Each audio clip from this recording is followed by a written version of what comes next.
Shit. You put it in microwave. Come on, I turned out great, even though they did that child wrong. Hey, it's your favorite brother, Brother Abner. This gonna be a little short about Psalms 83. Who are the hidden ones? I mean, if everyone knows who you are, how are you hidden? Let's go. A little bit of arguing with ChatGPT, because it won't just give you a straight answer. It's programmed to lie. But I finally got it to spill some truth. Okay? But anyways, this verse is Psalms 83, verse 3. And this is what it says. They have taken crafty counsel against thy people and consulted against thy hidden ones. So I was like, the word hidden ones, who's hidden? Because, the people in Israel are not hidden.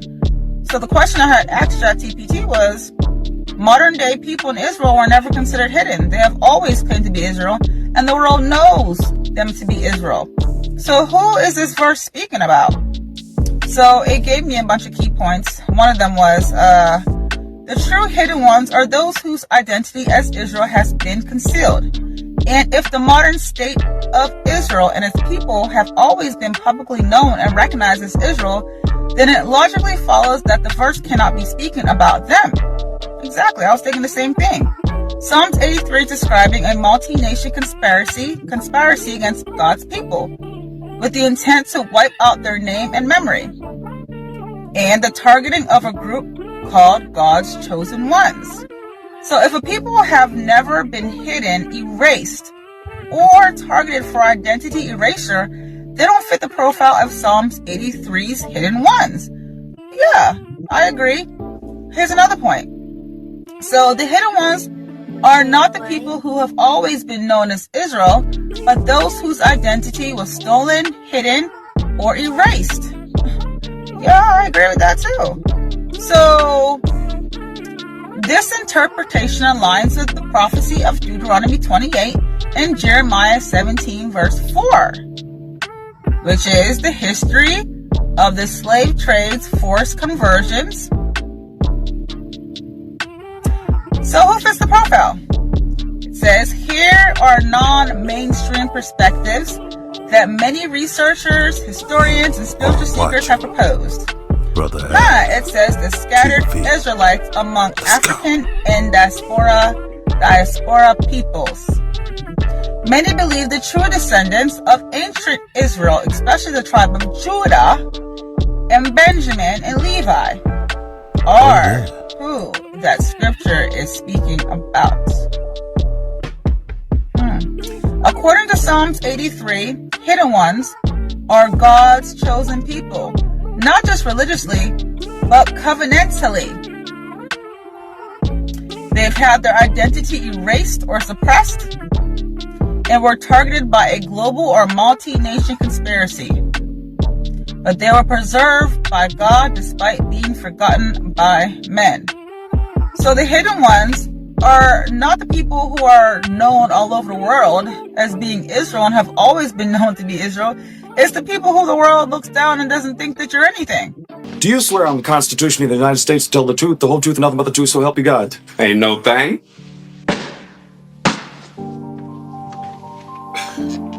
Who are the real Jews? The people. Who are the modern, yes, who are the descendants? So we know, and I believe, and I agree with you as a Christian, that God promised this land from modern day Iraq to modern day Egypt to this people, the Jews, to Abram's, actually not to Abram's descendants, as it says in Genesis 15. Who are his descendants now, and how do we know who they are? But then if I'm going to go forth and say, well, those that say that they are Jews but are in fact not, but are the synagogue of Satan, and the Ashkenazi are in fact not Jews, they are sons of Gomer, Japheth, they're not even Shemites. Many people have come to me and said, well, who are the real Jews then? Where are the Jews, and what's going on? So I think it's fair to ask, who are they and how do we know?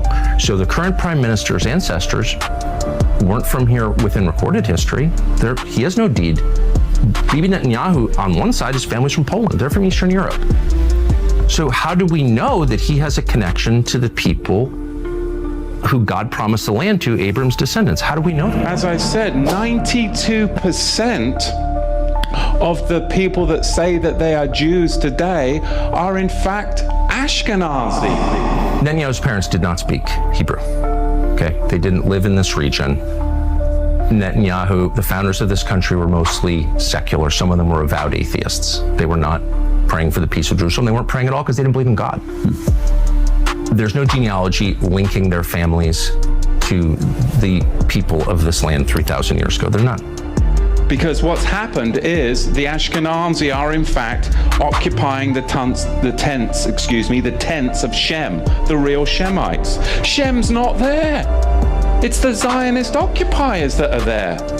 So how do we know, since they didn't share a language, they didn't share a religion, they had no religion whatsoever, how do we know that they had a right to come here from Eastern Europe? And if I'm right, it's 1982, and he didn't go by Benjamin Netanyahu back then. He went by whatever his more, European-sounded name was. He was Netanyahu by the 90s. Why did he change his name? Well, they all kind of, because the whole thing, Joe, is that they're all, Israel was a European, construct. They were made by a bunch of Europeans who came over and created Israel. But then they have to claim that they're the true Semitic people. Is it true that genetic testing is outlawed there? I believe that is true. I believe that's true. I double check me on that, but I believe it's true. We should definitely need permission from the government to go get DNA tests and stuff. So let's find out what the scripture has to say about who the hidden ones are.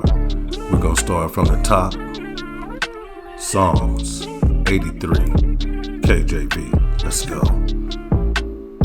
A song of Asaph. Keep not thou silence, O Elohim. Hold not thy peace, and be not still, O Elohim. For lo, thine enemies make a tumult. A tumult is an uprising, and they that hate thee, they have lifted up the head. They have taken crafty counsel against thy people, and consulted against thy hidden ones. This word, hidden ones, let's see what they're talking about. Strong's H6845. Hidden ones. What does it mean? To hide, treasure, or store up. To hide, treasure up. To lie hidden, lurk. To be hidden, be stored up. To hide from discovery. Treasure, hidden, to be stored up. If you're hidden, why does everyone consider you to be Israel? Well, let's go further into this scripture and see what it has to say.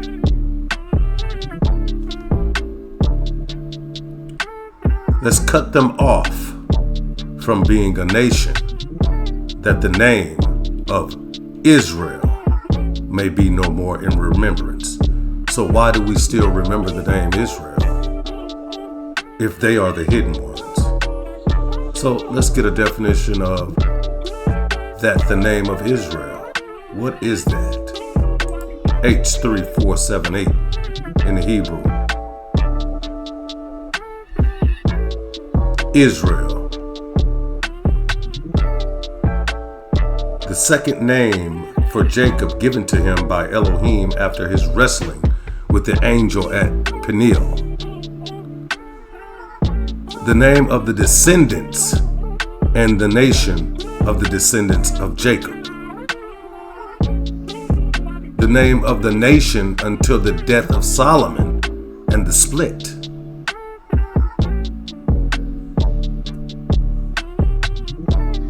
The name used and given to the northern kingdom consisting of the 10 tribes under Jeroboam. The southern kingdom was known as Judah. That's the name of the nation after the return from exile. You're hidden. the nations conspired to hide their identity, and it lines it up in Psalms 83. Verse 2, all the way down to like 18 or whatever, because it breaks down the nations and all that. Who did it? This is not from ancient time. This is modern. This is now. Yeah. They pulled one over our heads. Wait a damn minute. You walking up on me like John got it, baby? You don't want none of this here, boy. You don't want none of this here. Woo!